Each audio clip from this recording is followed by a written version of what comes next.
End pathways paralyzes muscle. It acts on the neuromuscular junction, blocks the release of a chemical called acetylcholine, and if the muscle doesn't have that, then it stops functioning. The beauty about this, it's reversible. So 4 to 6 months, muscle is functioning again. So this should be repeated every time, or just every 4 to 6 months. Every 4 to 6 months. And yeah, with continuous treatments, then the time gets longer and longer and longer. Doctor, I know we went to the clinic and we already video shots regarding how to do the procedures. Let's see the video, then you have comments. Absolutely. Mr. Abdurrahman, can you show the video? Okay, Doctor, this is now the procedures. Can you just give us comments, while doing this one? Like I said, this is procedure that's done on an outpatient basis. I'm showing you the actual drug now, which is Botox. This patient is a young lady that complains of mostly wrinkles or arteries in her forehead. As you can see here. So you are examining the wrinkles. Yeah, so you are locating the wrinkles. Absolutely. I'm asking her to animate to see where the wrinkles are, and then locate the muscles that are causing this wrinkling. Now we are swabbing because need sterilization technique. It's after all it's you're injecting stuff into the body, so it has to be sterile. It's just an alcohol swab. So she had 3 problems in 3 different areas. The forehead lines, wrinkles. But Doctor, she is in outpatient now. That's an outpatient. Okay. Frown lines and the crow's feet, which are the wrinkles around the eye. Just there, yeah. So you are now marketing or just? I've cleansed now. I'm going to mark where I'm going to put my injections. Okay. So I'm going to ask her to animate again. So she's showing me her frown lines. Just on top of her nose, and I'm feeling the muscle with my hand, the head of the muscle, and I'm just putting small dots on where I should inject. So you're doing here in the frontal area, and eyebrow, above the eyebrow. And the eyebrow, yeah, because that's where the muscle is called the corrugator supercilii, that I'm trying to paralyze. The trick is not to paralyze the muscle completely. I mean, the patient should be able to move their eyebrows. I've seen this a lot of patients coming into my office that are totally mask-faced. They can't move anything, and that's not the way it should be. They should have a little bit of animation without the wrinkles.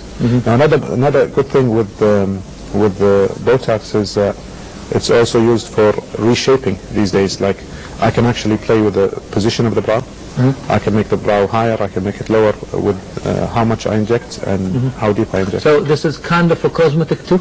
Absolutely. This is kind of cosmetic, because some people they're really bothering about the eyebrow size and yeah. You can do this one with buttocks, huh? Yeah, absolutely. So this is the drugs now. This is the buttocks. This is a drug. It comes in 100 units. Usually I use 50 units for the upper face, and that's mostly ladies want the upper face done, all these wrinkles. It can be done for the lower face too, but not as often. So now we are preparing the syringe. I'm reconstituting the Botox, so I'm injecting some normal, sterile water into the syringe, into the ampoule, shake it a little bit, and then draw the drug. So it is like a powder? It is a powder, yeah. Then you can dilute it with water? Exactly. Then you can just inject it. Yeah. So what's the amount, Doctor? Now you are filling the syringe? I usually reconstitute with 4 cc's of normal of saline. So I'll have 4 syringes, 4 1 millimeter insulin syringes, and each syringe has 25 units. So each 0.1 cc has 2.5 units. So each point you injected 1 cc, or less? 0.1 cc. 0.1 cc. Yeah, which is 2.5 units. Yeah. Okay.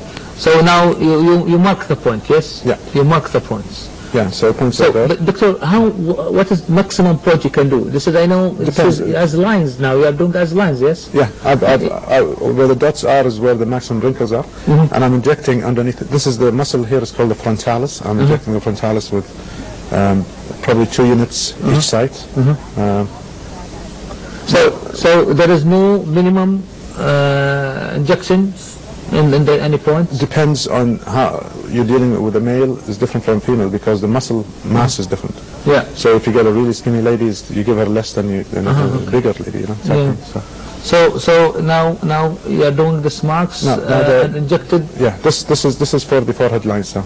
So now this I mean, people always ask, do I see the effects immediately? No. I mean, the effects probably take anywhere from 2 days to 7 days. Some people 2 days. 2 days to 7 days. 7 days, yeah. Okay. So I asked the patient to come back in a week's time and see how they. Doctor, when she came back within 7 days, 2-3 days, is it you re-inject again or just? No. Never re-inject unless I've missed a spot. Unless there's a muscle that I didn't weaken as much. So, doctor, suppose this lady, she had a lot of wrinkles. Okay. Now, what you are doing, doctor? This is icing. Icing. Yeah.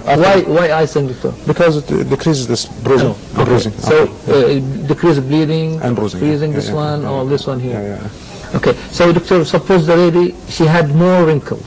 You can do it in more than one session, of course, yeah? I mean, I'd rather deal with the all together? Yeah. So there is no maximum, because I know the old lady may be different than young lady. Yeah, so I mean, Botox is very safe. Very safe to use. Very, very safe. And I saw the patient, she is not having pain and she is comfortable, she's relaxing, you know. Is it because of the needle is very thin? The needle is a 30 gauge, it's a really small needle that we use for babies. She won't feel. Thing is, no local anesthetic. Some people ask for Emla cream, which you put on the face and it decreases the sensation. We'll give them that if they're really afraid of the needle. So, doctor, patient now, suppose she will come after how many? I said within. I mean, I tell her that it's gonna the effect is going to be anywhere from 2 days to 7 days. I asked to see them in a week's time. Any precautions she can do it while she's doing this one? I mean, she can expose to the hot water, or avoid any. No, she can do whatever she wants afterwards. That's the beauty about this treatment is that you can do whatever. So what you supposed to, what's the advice to do it? No advice, but I mean, it's hard to find a contraindication to using Botox. I mean, if a lady comes to me and she's maybe on drugs that thin the blood a little bit, like aspirin, I tell them to stop the aspirin for a while and come back later. So should have a history, use it if any medications can be contraindicated with Botox, yeah? Yeah, it's just the drugs that cause the bleeding. Like if aspirin, if they're having a period, that some ladies have more tendency to bleed, so I tell them to come back. So you shouldn't do it within that period? No, I mean you can. So it's not an absolute. It's better. It's more cautious. Yeah, of course, yeah. Doctor, any complications because of this one? The complications are mostly due to people that inject it that don't know what they're doing. I mean, for patients or for doctors? No, for the patients. If they go to somebody that's not qualified to do it, because a lot of the problems that I see with people coming in to see me after having Botox is their eyebrows have dropped. This is one of the complications. It's a complication, of course. Yeah.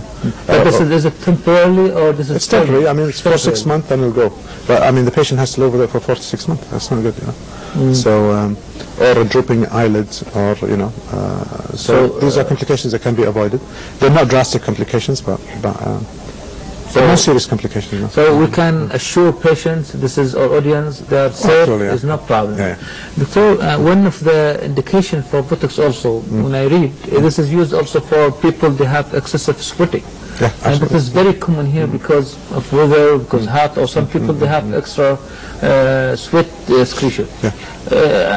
How is it used? Absolutely, yeah. Botox has a lot of indications. I mean, just the wrinkles is one of them. Another one is what we call hyperhidrosis, which means excessive sweating. Hyperhidrosis means increased sweating. Excessive sweating, and it could be in the hand, could be in the axilla, could be in the feet. So axilla is no problem. I think it can do it easily. But how they can do it in the hand? We can, but it's very painful. It is painful. This I have to admit it's a little bit painful. And the axilla is not too bad. But if you consider the alternatives, what are the alternatives to treating this kind of condition? It's surgery, It's actually going in under general anesthetic and opening up the chest to find those, the sympathetic ganglia that cause this problem. So Botox is, it's a 10-minute solution. How can you do it? Basically, what I use is I map out where the sweating is with iodine starch. We know where the maximum place for sweating is, and then we inject it. I just inject in intervals, with Botox. 2 units to use. And it should be repeated? Same thing.